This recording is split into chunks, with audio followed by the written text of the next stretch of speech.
Bienvenue à la mini-méditation du mercredi de l'Institut biblique belge.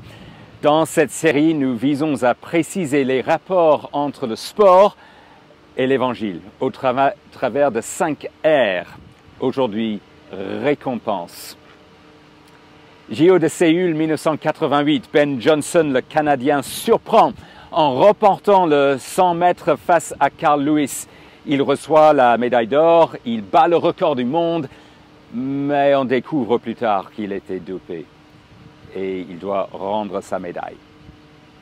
Normalement, comme l'affirme 2 Timothée 2,5, l'athlète n'est pas couronné s'il n'a pas respecté les règles. Mais dans les cas de succès légitime, comment concevoir la récompense? À coup sûr, nous voudrions glorifier Dieu pour sa grâce commune en rendant les athlètes capables de réaliser des exploits souvent remarquables. Mais la récompense ne tourne-t-elle généralement pas autour de la gloire de l'athlète, alors que Dieu ne donne pas sa gloire à un autre? Par ailleurs, n'est-elle pas si éphémère? Dans 1 Corinthiens 9, Paul la qualifie d'une couronne qui se corrompt. Il fait allusion à une couronne faite de feuillage que recevaient les vainqueurs des courses à l'époque. Mais il parle dans le même verset d'une couronne qui ne se corrompt pas, d'une couronne spirituelle que nous recevrons, nous qui persévérerons dans la course chrétienne. Il s'agit de la vie éternelle. Paul peut dire qu'il a achevé la course et que la couronne de justice lui est réservée, comme à tous ceux qui auront attendu le retour de Jésus.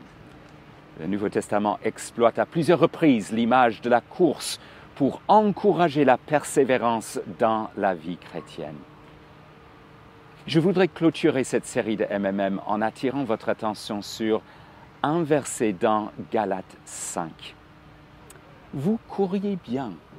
Qui vous a arrêté pour vous empêcher d'obéir à la vérité?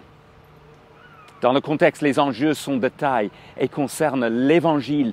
Des faux docteurs sont en train d'influencer les Galates dans le sens d'embrasser un autre évangile qui n'en est pas un évangile qui consiste à poursuivre la vie chrétienne en faisant confiance à sa propre performance au lieu de faire continuellement confiance à la performance de Jésus-Christ. Vous couriez bien, Paul déclare-t-il, que Dieu nous donne de rester fermement attachés à la vérité de l'Évangile.